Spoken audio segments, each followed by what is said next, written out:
melaksanakan hudud segala macam itu, dia tidak lari untuk melaksanakan menjaga 5 perkara ini. Jaga agama nombor 1, hifdzuddin nama dia. Imam Syafi'i kata, macam mana nak jaga agama? 2 perkara. Pertama, memberi ilmu, mengaji, pengajaran. Yang kedua, pertahankan Islam daripada diceroboh daripada luar. Itu kewajipan untuk jaga agama. Jaga agama, jaga nyawa, jaga akal, jaga keturunan, jaga harta. Ayat yang kita kata tadi, zaniyah itu dilalah, yang ada 2 pemahaman tadi itu, untuk apa? Akhirnya nak jaga yang ini. Nak jaga yang ini. Saya ulang terusnya. Ayat yang kita baca tadi, yang satu pihak kata boleh pakai, yang satu lagi pihak kata tak boleh pakai, akhirnya ke mana? Untuk jaga ini. Jaga agama, jaga nyawa, akal, keturunan dan harta. Hasilnya tuan-tuan, dalam nas tadi, yang kata boleh, dia hanya tengok Quran saja ayat itu, dia tak tinjau maqasid tadi ni, yang untuk jaga 5 tadi. Dia hanya faham, memahamkan manusia bahawa dalam Quran kata tidak ada larangan, tetapi dia tak kaitkan dengan mengapa Quran itu diturunkan. Untuk jaga yang 5 tadi, nombor 1 adalah jaga agama. Ataupun silap istinbat hukum, untuk keluarkan hukum tersilap. Contohnya ayat masajid tadi, tersilap mengatakan ganti nama itu kembali kepada semua. Tidak, ganti nama itu kembali kepada yang hampir dengan ganti nama itu, iaitu masjid. Ataupun keliru untuk meletakkan maqasid. Keliru ni maksudnya maqasid tadi tu, yang 5 tadi tu, agama nombor 1. Tapi kadang-kadang keliru, dia kata keliru antara dakwah dengan jaga akidah. Kalau tidak dibenarkan, jadi dakwah tidak berkembang. Contohnya, sedangkan nombor 1 adalah akidah. Adapun yang kata tak boleh, dia mencampurkan nas tadi dengan maksud kenapa ayat Quran itu diturunkan. Nombor 1 nak jaga akidah. Tak apalah tuan-tuan sekalian, kita ambil hukum yang paling ringan, jadi itu kata boleh pakai. Hukumnya harus, kita ambil secara andaian ni, kata kita terimalah kata harus. Tetapi dalam perkara yang harus, dia tidak selama-lamanya jadi harus. Tuan-tuan, perkara yang harus tidak selama-lamanya jadi harus. Contoh apa tuan-tuan sekalian? Contoh, seorang yang tidak ada apa-apa penyakit, dia boleh minum air manis, tak ada masalah. Harus bagi diri dia. Harus kan hukumnya? Tetapi kalau dia sudah ada penyakit kencing manis, doktor kata hadkan pengambilan gula. Kan tadi kita minum gula tak ada masalah, harus hukumnya. Tapi harusnya itu dia tidak berpanjangan sampai bila-bila. Sampai satu had dia ada kencing manis, dia kena mengawal gulanya. Hak asasi manusia, kita beli kereta baru, dekat meter kereta itu bukan setakat 110 kilometer jam, 110 kilometer sejam, tapi kita punya meternya tu sampai 250, 220. Bukan?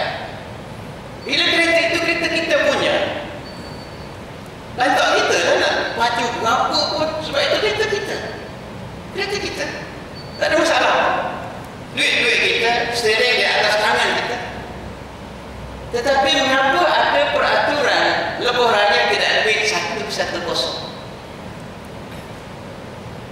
Sebab terbukti bahawa kelajuan yang melampau itu telah membuka ruang untuk kemusnahan.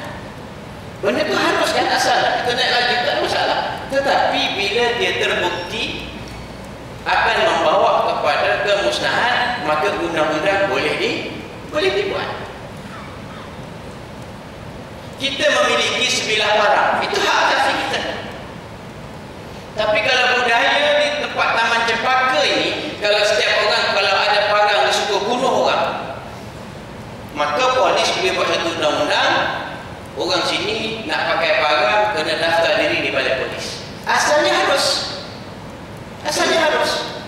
Tetapi tidak selama-lamanya harus kalau ada keadaan tertentu yang menyebabkan berubah hukumnya yang harus itu. Kaedah syarak banyak. Tasarruful imam bil ra'iyah manutun bil maslahah. Tindakan pemerintah terhadap rakyat dilingkungi oleh maslahat. Maslahat apa tadi kita sekalian? Nombor satu adalah jaga agama. Darul mafasid muqaddam ala jalbil masalih. Baik, antara dakwah dengan jaga akidah. Dakwah itu maslahat untuk kita dapat kemaslahatan. Jaga akidah itu adalah kita menolak kemudaratan daripada akidah tercabut. Antara tolak dengan tarik maslahat, tolak mudarat dengan tarik maslahat. Mana satu nak didahulukan? Kaedah syarak kata darul mafasid muqaddam ala jalbil masalih. Menolak kerosakan mesti lebih diutamakan daripada menarik kemaslahatan, yaitu menolak kemurtadan berlaku di kalangan umat Islam mesti lebih diutamakan daripada mengagak orang boleh masuk Islam sebab dibenarkan perkataan Allah pada Injil Melayu. Kita boleh bayangkan, adakah orang Cina dan India yang nak baca Injil, dia baca Injil bahasa tak gagau Melayu pun dia baca. Dia tidak akan baca Injil bahasa Melayu, tuan-tuan. Surat khabar pun dia tak baca surat khabar Melayu. Atau yang Injil Melayu itu nak bagi kepada siapa? Kepada orang yang berbahasa Melayu. Yang majoritinya Muslim. Ditukarkan perkataan God kepada Allah. Contoh yang kita sebut tadi, nampak contoh yang cukup membahayakan. Satu dzari'ah ni maksudnya kita tutup pintu awal-awal daripada sampai merosakkan sesuatu perkara. Ini dalam Quran ada banyak. Allah hadkan hak asasi gunakan penglihatan manusia itu dengan sebab apa? Tundukkan pandangan. Sebab nantinya dia menghala, kalau tidak tunduk pandangan menghala kepada zina. Wala taqrabuz zina, jangan engkau dekati zina. Ditutup awal-awal. Jalan itu disekat awal-awal supaya tak sampai kepada mudarat. Jadi tuan-tuan, dalam bentuk kerapuhan umat Islam kita dan sebagainya, kalau tidak disekat begitu, tuan-tuan, mendatangkan bahaya kepada kita. Itu kaedah lain disebut an-nadharu fi ma'alatil af'al mu'tabarun maqsudun syar'an. Melihat kepada kesudahan sesuatu perkara itu dikira sebagai syarak. Melihat kepada kesudahan satu perkara itu dikira dalam syarak. Maksudnya, kalau minum air muda banyak-banyak, sedangkan dia kencing mani, akhirnya nanti jadi apa? Lebih memudaratkan dia. Maka perbuatan itu daripada awal lagi sudah diberikan penegahan oleh Islam itu sendiri. Tengok pada kesudahan perkara itu. Tuan-tuan sekalian, sudah ada patri-patri Melayu, tuan-tuan. Sudah ada patri-patri Melayu. Dan buku-buku di ayah cukup banyak, tuan-tuan. Dan dia akan tertibaran. Ada orang kata yang penting adalah kita mesti mengukuhkan akidah anak-anak kita. Kita terima yang itu. Memang wajib kita mengukuhkan akidah generasi anak kita. Tapi tuan-tuan sekalian, ada yang lebih baik. Di samping kita mengukuhkan akidah anak-anak kita, dalam masa yang sama kita tutup awal-awal perkara virus-virus bakteria yang merosakkan akidah anak-anak kita. Kemudian kita tengok kamus yang jadi rujukan Inggris. Oxford kata Allah, name of God among Muslims. Encyclopedia Britannica, Allah, God, the one and only God in the religion of Islam. Mereka Encyclopedia Catholic, let it be noted that although Islam is an Arabic term, it is used by all Muslims, whatever be their language, as the name of God. Tentu nak menterjemah mesti tengok kamus. Kamus mereka sendiri mengiktiraf Allah itu nama God untuk orang Islam. Contoh sekalian, sebab itu Urusan Muzakarah Fatwa Kebangsaan sidang kali ke-82, lafaz Allah merupakan kalimah suci yang khusus bagi agama dan umat Islam, dan ia tidak boleh digunakan atau disamakan dengan agama-agama bukan Islam yang lain. Oleh itu wajib bagi umat Islam menjaga, wajib kepada umat Islam menjaga lafaz Allah dengan cara yang terbaik. Pemahaman klasik kita, perkataan Allah, bila kita jumpa dengan jalan apa, tak gamak kita nak ambil, tak gamak kita nak pijak, kita ambil, kita simpan. Jaga. Itu penjagaan kertas. Ini pula penjagaan penggunaan. Sekiranya terdapat unsur-unsur penghinaan atau penyalahgunaan terhadap kalimah tersebut, maka ia perlu disekat mengikut peruntukan undang-undang yang telah termaktub dalam perlembagaan persekutuan. Kenyataan rasmi Majlis Syura Ulama PAS. Kecil tu sekalian, tak apa nampak. Mesyuarat Majlis Syura Ulama pada 2 Rabiul Awal 1434 bersamaan 13 Januari 2013 mengambil keputusan sebulat suara bersetuju untuk menyatakan perkara-perkara berikut. Yang pertama, Allah adalah kalimah suci yang merujuk kepada Tuhan yang diimani oleh umat Islam, yaitu Allah yang Esa, Tunggal, tidak beranak dan tidak diperanakkan. Kalimah Allah adalah alami, universal, kerana Allah Tuhan sekalian alam. Siapapun boleh menyebut kalimah Allah seperti mana Arab jahiliyah yang tidak menyebut. Tak ada pun nampak tuan-tuan. Tapi kesimpulannya tuan-tuan sekalian, tidak membenarkan kalimah God dan Lord dalam Bible versi Melayu diterjemah kepada Allah. Kita boleh tengok sekali dalam internet segala macam, akan ada benda ni. Sebab saya tak nampak. Itu yang kita sebut tadi tuan-tuan. Alhamdulillah dalam hal ini kita menjumpai satu titik kesepakatan. Yang itu pun bukan cukup untuk mendiamkan orang-orang yang begitu bersemangat untuk membenarkan itu. Kemudian timbul persoalan kalimah Allah antara dakwah dengan jaga akidah tadi. Jadi masyarakat kita multiracial, jadi biarlah mereka gunakan perkataan Allah. Bila gunakan perkataan Allah, maka makin rapat mereka dengan kita dan kita boleh tarik dia masuk Islam. Satu pandangan. Satu pandangan kata membenarkan kalimah Allah diterjemah dalam Bible versi Melayu, dia membuka akidah. Maka ada timbul dua kepentingan, jaga akidah dengan dakwah. Kaedah syarak menyebut darul mafasid, menolak kemudaratan mesti diutamakan dari menarik kemaslahatan. Maksudnya menolak kemudaratan murtad mesti diutamakan daripada dakwah itu sendiri, dan dakwah banyak mekanisme. Orang tanya balik, tu Ustaz, di Indonesia tak ada masalah gunakan kalimah Allah?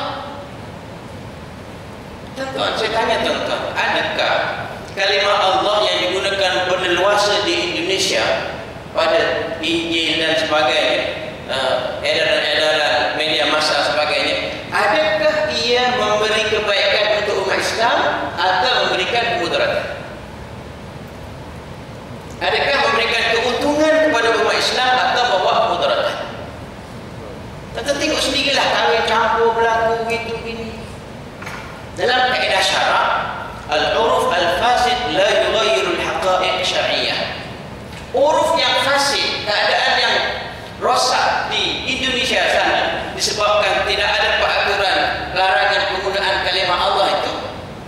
fasid bagi umat Islam, dia tidak mengubah hakikat bahawa ia membahayakan, isu itu membahayakan umat Islam di Malaysia.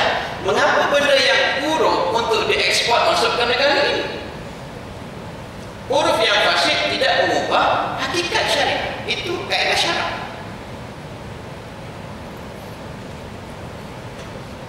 Tuan-tuan sekalian, sebab itu ini Masjid Daya saya dapat 2 kali dah saya tayang di sini. 3 kelemahan umat Islam ini, dia tidak mengkaji sejarah umat Islam dulu. Tuan-tuan, asal Old Testament, New Testament tidak ditulis dalam bahasa Arab, perkataan Allah tidak ada dalam itu. Tapi bila dia nak melebarkan, missionary nak melebarkan ke seluruh dunia, dia akan cari perkataan yang menggambarkan ekspresi kepada Tuhan tempat itu. Maka diterjemah ikut bahasa di situ. Sejarah itu tuan-tuan sekalian perlu dibongkar semula. Yang keduanya, kita tidak membuat perancangan dengan teliti. Yang ketiganya malah. Malah dah habislah tuan-tuan sekalian.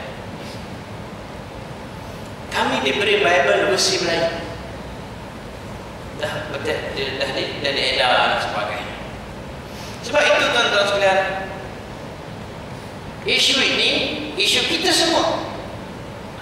Dia melibatkan anak-anak kita, anak orang Abim, anak orang Haluan, anak orang Ikram, anak orang Keadilan, anak orang PAS, anak orang UMNO, anak orang Persatuan Ulama, anak orang Isma, anak imam, anak mufti, anak semua orang. Yang dikatakan tuan-tuan sekalian, kalau rapuh pegangannya, dia akan menerima ancaman-ancaman ini. Dan perlu ada kesedaran itu. Dan banyak lagi tuan-tuan, sebenarnya bukan setakat nak tukar perkataan God kepada Allah, banyak lagi yang kita perlu sedarkan masyarakat. Isu penjahilan, budaya hiburan yang melampau,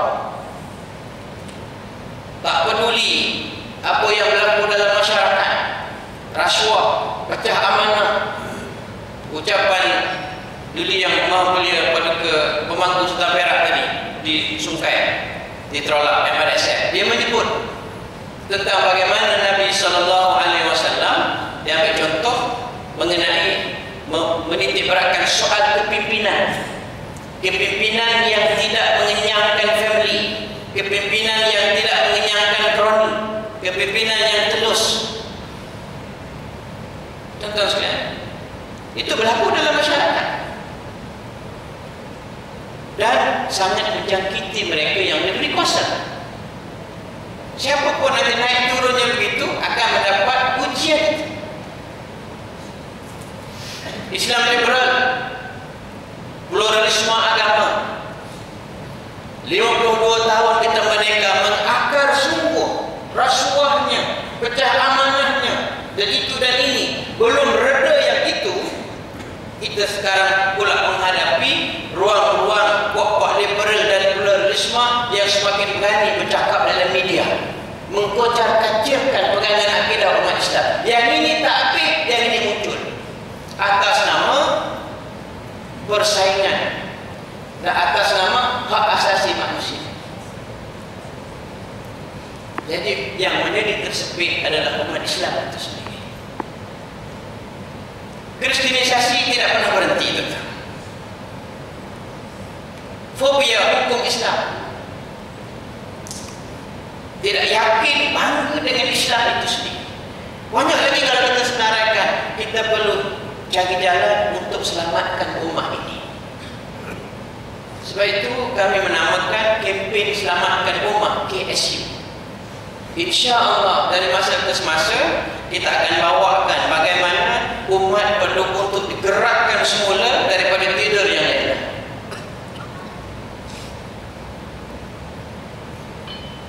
Tentang peranan kita, tuan-tuan, kita ambil tahu dan kena berhati. Hidup ini bukan untuk kita sendiri, tuan-tuan, untuk umat sebenarnya.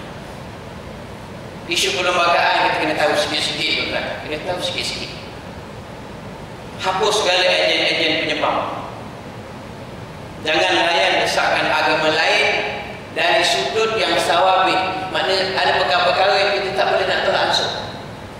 Ada pegang-pegang yang fleksibel. Islam tidak pernah memusuhi agama lain, tak pernah. Tapi dalam bab yang tidak boleh fleksibilitas berlaku di situ, mohon maaf, awak kena hormat. Tapi kalau sekiranya kita gagal mempertahankan ketegasan itu, kita sudah beratus tahun bertolak ansur dengan orang lain. Jangan sampai kita ditolak beransur-ansur oleh orang lain. Sekira-kira tuan-tuan sekalian, kita gagal membezakan perkara yang ada flexibility dengan perkara yang tidak ada lagi di sana, tawar-menawar. Soal akidah, soal agama bukan isu tawar-menawar. Apapun level kita. Bagaimana kita nak hadapi tuan-tuan? Mohon kita sepakat dalam isu tertentu. Mungkin ideologi berbeza-beza, kita tidak nafikan itu. Tapi dalam titik-titik tertentu, kita boleh berkata ya pada perkataan ya dan tidak pada perkataan yang tidak. Kita bentuk pandangan umum, kita pantau kumpulan-kumpulan yang membahayakan umat Islam, kita bentuk perpaduan dan kerjasama dengan NGO, pihak masjid dan sebagainya, laporkan kepada pihak berkuasa agama, desak pihak-pihak berkuasa, semarakkan pendidikan Islam dan peranan ibu bapa. Sebab itu tuan-tuan sekalian, nanti tuan-tuan di luar sana nanti akan diedarkan satu borang. Borang itu nak tunjuk keprihatinan kita bahawa kita akan jadi, niat pun kira dapat pahala dah tuan-tuan sekalian. Niat dapat pahala dah. Niat untuk jadi sukarelawan KSU, Kempen Selamat Umat. Sepaling tidak, bila ada maklumat tuan-tuan, ada program apa-apa di masjid ini, paling tidak ada email akan sampai, pada SMS akan sampai. Banyak lagi kita nak bongkar tuan-tuan sekalian. Isu kecairan jati diri. Anak-anak muda kita sudah rasa malu dan sibuk-sibuk nak ngaku di Islam. Nak berpakaian cari Islam pun malu. Cari jati diri. Mari Hindustan nak jadi Hindustan. Mari K-pop Korea nak jadi K-pop Korea. Sudah cair jati diri Islam itu. Siapa kita nak bertanggungjawabkan? Kita sendiri tentu saja. Kita mohon pada Allah Ta'ala supaya Allah tidak gelincirkan hati kita selepas kita diberi hidayah oleh Allah. Rabbana, wahai Tuhan kami, la tuzigh qulubana, jangan engkau gelincirkan hati-hati kami. Ba'da id hadaitana, selepas engkau beri hidayah kepada kami. Maknanya hidayah itu Allah titip amanah kepada kita. Jangan digelincirkan ya Allah. Wahab lana min ladunka rahmah, dan kurniakan kepada kami daripada sisimu kasih sayangmu ya Allah. Innaka antal wahhab, sesungguhnya engkau maha memberi. Allahumma, wahai Tuhan kami, arinal haqqa haqqan, wahai Tuhan kami, nampakkan kebenaran di hadapan mata kami ini haqqan, tetap benar. Walaupun syaitan, spesies jin dan manusia cuba untuk mencomotkan kebenaran itu, tidak seronok dengan kebenaran, merimas dengan kebenaran. Apapun mereka datang untuk mencomotkan kebenaran ya Allah, nampakkan kebenaran itu tetap pada mata kami. Wa arina warzuqna ittiba'ah, dan rezekikan kepada kami ittiba'ah, membolehkan kami mengikut kebenaran itu. Wa arina batila batilan, ya Allah, tunjukkan kepada kami yang batil itu tetap batil, walaupun cuba untuk dihias cantik oleh syaitan, spesies jin dan manusia, tapi dia tetap batil. Mudah-mudahan Allah nampakkan kita kebatilan itu tetap batil. Warzuqna shinabah, dan rezekikan kepada kami untuk kami menjauhi kebatilan itu. Jadi kesimpulannya tuan-tuan sekalian, dalam isu kalimah Allah dalam konteks Malaysia, sebab itu tuan-tuan jangan terkejut. Syekh Dr. Yusuf Qaradawi dan juga Syekh Wahab Zuhaili kata harus orang bukan Islam pakai kalimah Allah berdasar nas tadi. Tapi bila mari ke Malaysia, nas campur dengan keadaan di sini. Dengan rapuhnya akidah orang-orang muda kita dan kita sendiri, alhamdulillah, dengan begitu, maka nas campur dengan realiti di sini menghasilkan setakat ini kita tidak selesa membenarkan orang lain guna kalimah Allah dalam Injil Melayu. Adapun mereka nak pakai di rumah dia, itu hal dia. Tapi sebab mereka tak ada hukum, yang ada hukum siapa? Kita, orang Islam ni. Sepatutnya kita sudah terlambat sebenarnya. Sepatutnya daripada awal yang kita tutup, iaitu tentangan menterjemah Injil ke bahasa Melayu. Tapi kita terlepas itu. Sekarang dia dah terjemah, dia nak tukar. Hasilnya sebenarnya saya tunjuk tadi tuan-tuan, anak Allah lah itu gini. Bagi saya itu mengelirukan dan membahayakan dalam konteks Malaysia. Mungkin negara lain tak ada masalah, dia dah kuat tak masalah. Tapi bagi kita tuan-tuan sekalian, dalam posisi yang begini, setakat ini, buat masa ini, dalam suasana ini, kita tidak merelakan mereka terjemah kalimah Allah dalam Injil atau Bible version Melayu. Jadi tuan-tuan kalau dapat benda-benda tu kena apa? Kena ni lah, serahkan kepada pihak kuasa atau tunjukkan kepada masyarakat pada itu berlaku. Kita pakai ke mana ke, kalau dapat benda-benda edaran-edaran begitu, buktikan itu sebagai di ayat yang mereka lakukan. Tuan-tuan sekalian, untuk apa kita laksanakan ini? Hifzuddin, untuk jaga agama. Itulah matlamat syarak diturunkan kepada kita. Yang nombor wahid dan nombor satu adalah untuk jaga agama. Jadi bukan semua yang harus itu harus selama-lamanya. Bila ia bertembung dengan mudarat kepada agama, yang harus boleh dilarang dalam hal itu. Sekalian terkait itu dulu untuk kali ini. Benar-benar ada sedikit perkongsian lah untuk sekalian. Itu pandangan saya lah. Dan saya rasa saya sudah melepaskan tanggungjawab, dan tuan-tuan nanti, dan saya mengajak kita dan masa ke semasa kita melihat apa lagi isu-isu yang boleh menggugat umat itu sendiri. Dan di masjid ini saya tengok jadual, Masya Allah, jadual penuh. Itu sudah memenuhi menjaga agama pada bahagian pertama Imam Syatibi kata tadi ni, iaitu bagi pengajaran, bagi ilmu. Itu adalah juzuk pertama menjaga agama mengikut Imam Syatibi. Juzuk yang kedua adalah mempertahankan agama dari serangan. Itu insya-Allah takat mana yang kita mampu, pihak masjid mampu dan kami mampu, cuba bawakan kepada saudara-saudara sedang jemaah sekalian. Juzuk kedua dalam menjaga agama ialah membentengi Islam, umat Islam daripada serangan-serangan luar. Pluralisme, asabiyah, umiyah dipanggil asabiyah yang membuta tuli. Kita akan dedahkan bagaimana ia boleh merosakkan umat dan umat perlu diselamatkan. Maka timbullah idea kempen selamatkan umat itu. Mohon ampunan maaf tuan-tuan ketika bahasa dan sebagainya. InsyaAllah kita akan jumpa lagi pada sesi akan datang untuk kita tidak bercakap untuk memusuhi orang lain, tetapi kita mempertahankan hak kita. Saya rasa kita tidak salah. Tidak musuh orang lain, tetapi kita pertahankan hak yang sedia ada pada diri kita. Aku lupa hadza wa astaghfirullah lakum. A'udzubillahi minasyaitonir rajim. Bismillahirrahmanirrahim. Alhamdulillahirabbil alamin wassalatu wassalamu ala rasulil amin wa ala alihi wa sahbihi